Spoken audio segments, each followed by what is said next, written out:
दाबा दाबा चरनिया मैया के दाबा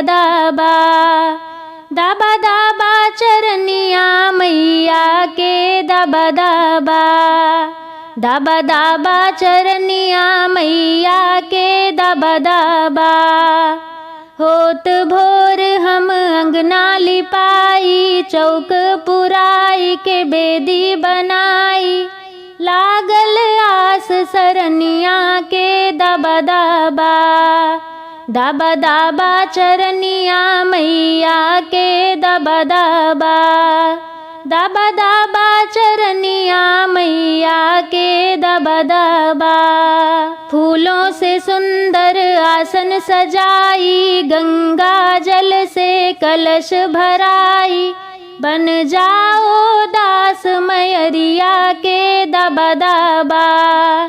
दाबा चरनिया मैया के दाबा दाबा चरनिया मैया के दाबा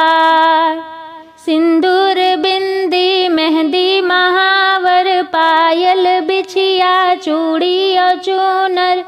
नग चमके नाक नथुनिया के दाबा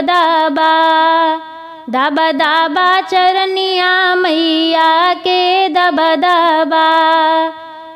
दाबा चरनिया मैया के दाबा चना गुड़ लाई का भोग लगाई सात सुहागिन मैंने बुलाई ध्वनि गूंजे भाव भजनिया के दाबा दाबा चरनिया मैया के दाबा दाबा चरनिया मैया के दाबा